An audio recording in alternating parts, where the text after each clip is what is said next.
Hello everyone, I'm James Milan. Welcome to this Town Hall update. I am joined as always by our Town Manager Jim Feeney, who has made the trek up Mass Ave as he always does, and we appreciate it.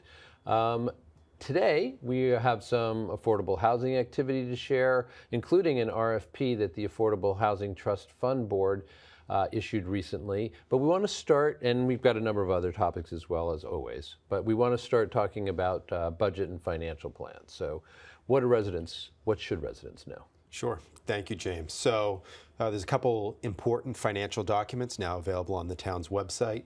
What we affectionately refer to as the PAFR, which stands for the Public Annual Financial Report.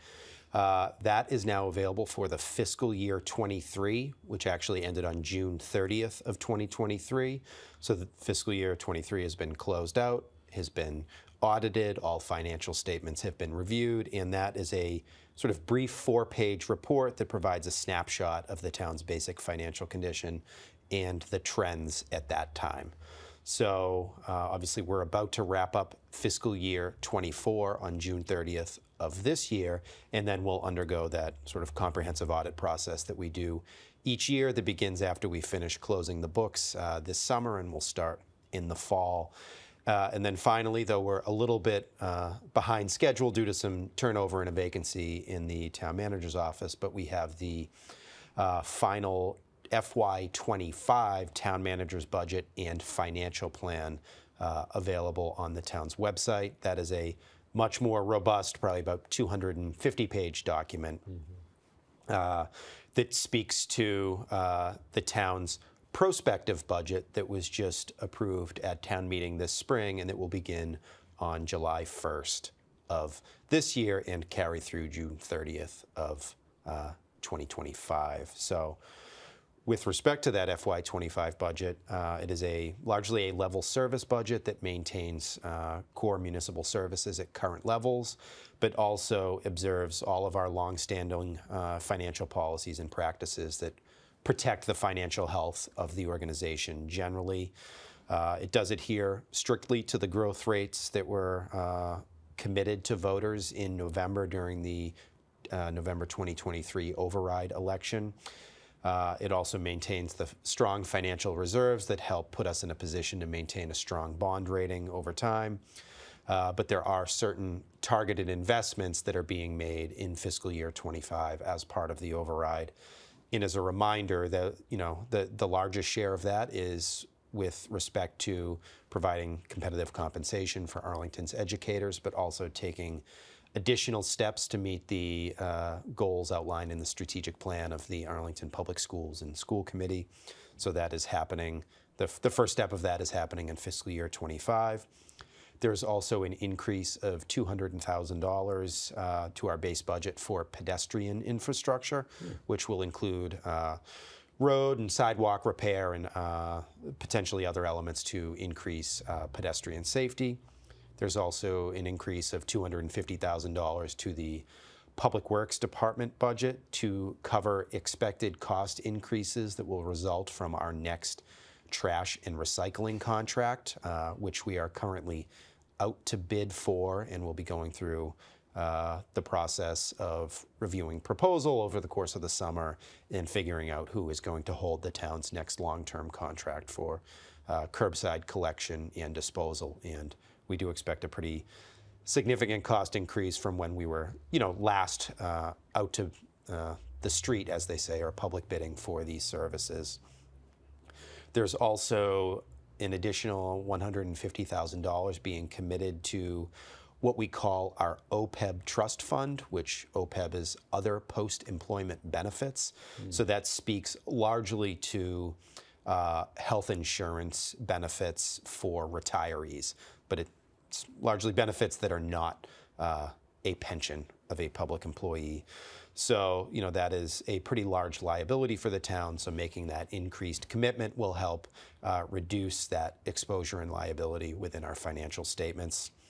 And then sort of one good thing to report is we're also increasing staffing within the library department. We're adding a part-time librarian that will put us in a position to have staffing levels back to where they were to be able to open the Robbins Library on Thursday mornings. So that is an exciting thing for me to report, that we're going to be able to increase service levels in that respect. One other thing I would add is, probably one of the larger challenges that we grappled with this year was a pretty steep increase in health insurance premiums in the health insurance market. So, that escalation came in probably on average, which we have a number of different types of plans for active employees, retirees, and it came in sort of at a blended increased rate of roughly 8% year over year. So that is pretty extreme, especially we typically model that to go up at approximately a rate of 5% per year, but clearly much more significantly than Proposition 2.5 allows a town's budget to grow at 2.5% year over year. So I would invite residents to visit the town's website and review the town manager's budget and financial plan. A lot of hard work goes into that document, and it does not only a good job of laying out, priorities and goals for the various departments in town, but it also provides a substantive comparative analysis between Arlington and our comparable communities with respect to home values and taxation, to know sort of what, where we stand with spending in relation to other similarly situated municipalities. Well, that is a significant download of information there, including a number of specifics that I think are going to resonate for different members, different portions of our population, no doubt about it. I just want to follow up on one of the things that you said, and just ask about that unusually high 8% growth in the health insurance premiums or health insurance costs. That seems? Can you predict at all, like, if that is in fact an outlier? Does it feel like one in your tenure here, or is this just possibly a harbinger of things to come? Yeah, I don't think any of us can reliably predict the future, but in response to your question, I would classify it as an outlier at roughly 8%. Like I said, we generally budget around a 5% increase, and we generally live in that range, and that has been largely consistent. So this may have been a bit of a correction or a spike, and we'll have to continue to monitor to see if this is a trend moving forward. And we rely on the Commonwealth's Group Insurance Commission, what we know as the GIC, to provide us rate estimates as early on in our budget process as we can, but then they those things change over time as premium rates are negotiated with the various different insurance carriers and plans. Okay, yeah, this may have taken a lot of people by surprise. Who knows? Okay, moving on. We have MBTA Communities news.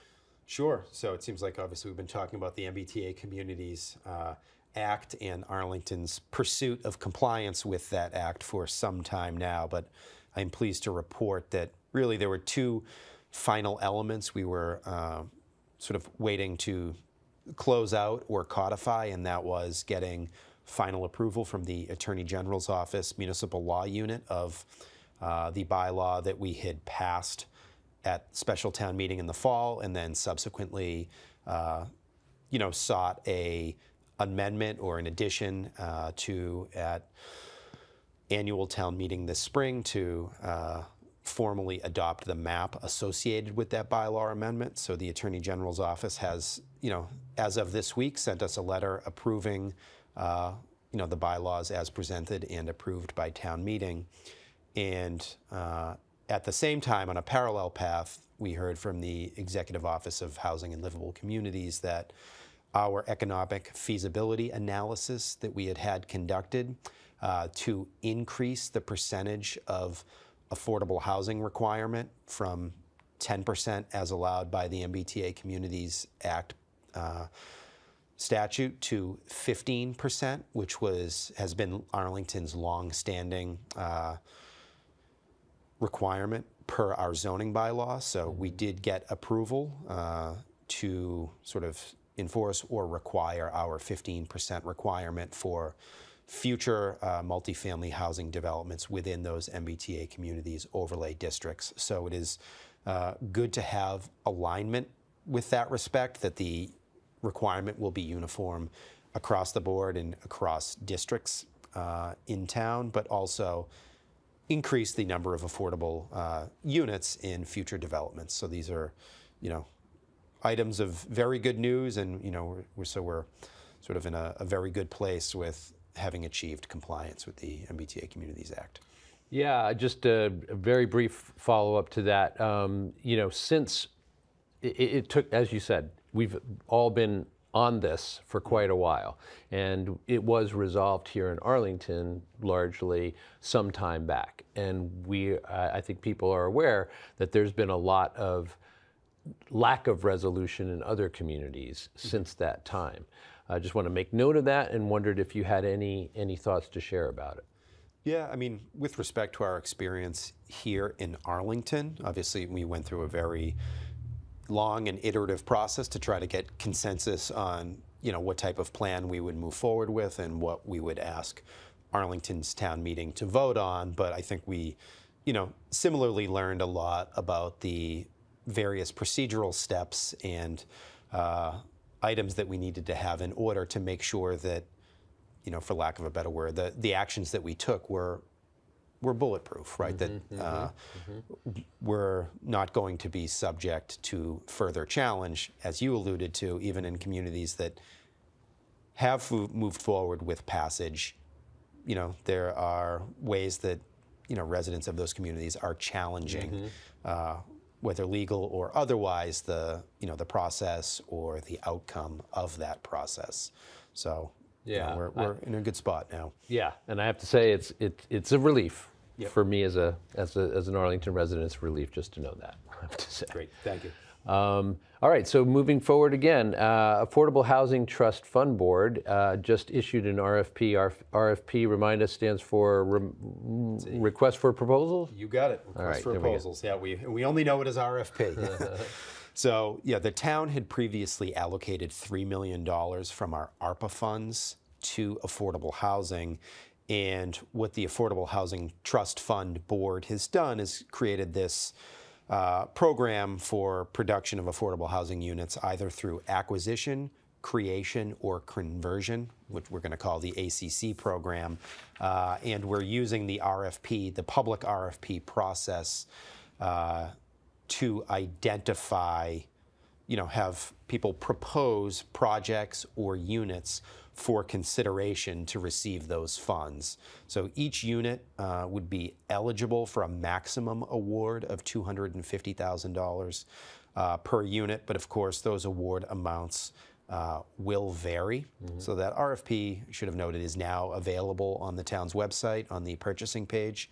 We will be doing an educational webinar in early July to provide additional information and walking folks through what that process is going to look like. But that process will be overseen by the Affordable Housing Trust Fund Board. And what we're really getting at is providing some sort of per unit subsidy to property owners and or developers to offset the cost of deed restricting a unit as affordable for a minimum of 20 years.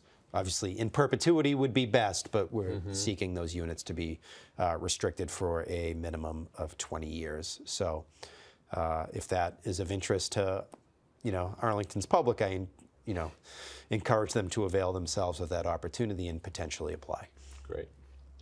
And it wasn't that long ago that we were talking and celebrating the end of the spring Civic Academy, but already you're planning for the next one. So tell us about that. Planning is underway, right, for what will be our third cohort of the Civic Academy. We're fortunate that we've already seen sort of what we call the graduates of the first two cohorts take on various roles in town government and find a way to volunteer on a board, committee, or commission, or run for town meeting, or find some way to participate. But we're going to be running this third session starting September 12th.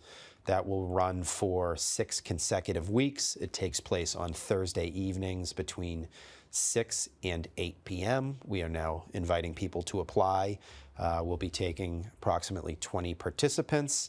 They will need to apply by August 4th, but I know we've talked about it before, but really what folks would gain is like sort of an overview of government operations, and it's led by town officials with a discussion and/or hands-on activity with the town of Arlington's department heads, and is geared toward providing information to those who are interested in joining a town committee or may want to run for town meeting or elected office, or frankly, just want to know more about how the town works and how we make the decisions that we do with the limited resources that we have and how we choose programs and services. So I would encourage anyone that's interested in learning more what happens in this building and others to apply. I think one of the biggest perks of the program is you get to visit and tour a lot of town facilities that you may not otherwise have the opportunity or the circumstances to be in, but that are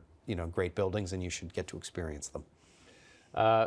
What you just said reminds me, again, I've mentioned it before, I was in the first class of the police academy, that's just similar, and I remember being brought down to the jails in the police building at one point as part of that course, and thinking, my goodness, this should be my only trip here, I hope. But it was really, really interesting to, like you said, get access to those parts of things that are there, but you never get to see. So that was very cool. And I will just go out on a limb and say, I'll bet you're going to get more than 20 applications in by August 4th. This is a popular program. Case, yeah. All right. So last thing, I will also start with a small anecdote, which is to say, on June 14th, I remember I needed to drive a mile here in Arlington. I made 4 U-turns in that mile because of trees that were down across roads. So that was a serious, very quick, but very serious storm. And I think you've got some words for our public safety and public works folks. Indeed, that Friday afternoon, shortly after lunchtime, that was a severe storm that rolled through. I think it was, probably of a higher degree of severity than had been forecasted or predicted. It was short-lived but intense, and it brought down at least 20 public trees, unfortunately, some of which were in Mount Pleasant Cemetery, but as you noted, a number of which were brought down within the public right-of-way and were blocking roads. But there were also, beyond just the loss of whole trees, there was, hundreds of limbs and branches down as well, which have a tendency to take down wires with them, which lead to extended road closures while we work with the utility in Arlington community. It's Eversource to, get the wires remediated. We're responsible for remediating the trees and storm debris, so we rely on our public safety professionals to make sure that the public is safe during those times, to close the roads, make sure that folks aren't accessing dangerous situations. But then, our public works teams, and with the help of our, the town's tree contractor, right, we were hard at work through 2 a.m., 3 a.m., early Saturday morning, just trying to address the most acute hazards and making sure that all roads were open. And then we're back at it a little bit Saturday afternoon, and cleanup continued for lesser priority issues into the following week. And even this week, we're still getting reports of things that may have not been reported previously because they may have been somewhere in a park, or just was a tree that wasn't blocking a sidewalk or a road, so it hadn't yet been reported. So that was a pretty significant event for the town, and I just wanted to thank our folks for sort of rising to the occasion as always and restoring sort of normalcy and order as quickly as they did. All right, well, we do a lot of town hall updates together. You've done a number of them at this, and I can tell you this is one of those that had both breadth and depth to it, so considerable. So appreciate your time, as always. I've been speaking with Jim Feeney. He is, of course, our town manager, and for this town hall update, we appreciate Jim taking the time to be here with us, and you as well. So we will see you next time.